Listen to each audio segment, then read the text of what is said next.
ஓகேங்க. 2,00,000 முன்பணம் இருந்தா போதுமா? ஸோ மாசம் ரூ. 7,000 கட்ட தயாரா? இங்க ஒரு இடம் நீங்க வாங்கிக்கலாம். ஸோ மிடில் கிளாஸா இருந்தாலும் சரி, யாரா இருந்தாலும் சரி, ஒரு இடம் வாங்கணும். இது மிகப்பெரிய அசெட்டுங்க. உங்க பேர்ல லைஃப் லாங் இருக்க போற சொத்து. ஓகேங்க. சூப்பர். ஏன்னா 3 சென்ட் இடத்துல ஒரு 2 பிஹெச்கே அதுவும் டியூப்ளெக்ஸ் மாடல்ல கட்டியிருக்காங்க. முன்னாடி பாருங்க செட் பேக் ஏரியாலாம் குடுத்து, முன்னாடி கார் பார்க்கிங் ஏரியா, பக்கத்துல வந்து garden space, outer bathroom, 2 bedroom நல்லா ஸ்பேஷியஸா பிளான் பண்ணி கன்ஸ்ட்ரக்ட் பண்ணியிருக்காங்க.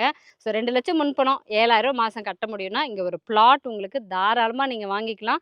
டெய்லி நீங்க சேலரி வாங்குற மாரி இருந்தாலும் சரி, வார சேலரி அத கையில வாங்குனாலும் சரி, மாச சேலரி அக்கவுண்ட்ல வருது, கையில வருது, எனி ப்ராப்ளம் நீங்க கவலையேப்படாதீங்க. நீங்க மாசம் ரூ. 7,000 கட்ட தயாரா இருந்தா, இங்க ஒரு பிளாட் ரெடி. எல்லாருக்குமே லோன் அரேஞ்ச் பண்ணி குடுத்துடுறாங்க. வீடு அதே மாதிரி வீட்டுக்கு எவ்ளோ லோன் ஆப்ஷன் நம்ம போலாம்? வீட்டுக்கு பார்த்தீங்கன்னா மேடம், இங்க ஸ்டார்ட்டிங் வந்து நம்ம 21, 20லேருந்து பண்ணலாம் 1 ம், பிஹெச்கே. ம். அதுக்கு நீங்க முன்பணமா 3,00,000 குடுத்தீங்கன்னா போதும். ரூ. 45,00,000 மதிப்புள்ள இந்த வீட்ட நீங்க தீபாவளி ஆஃபருக்காக ரூ. 38,00,000க்கு நீங்க வாங்கிக்கலாங்க. வாட்டர் கனெக்ஷன் முதற்கொண்டு எடுத்து வச்சிருக்காங்க. ஸோ டிலே பண்ணாம விசிட் பண்ணுங்க.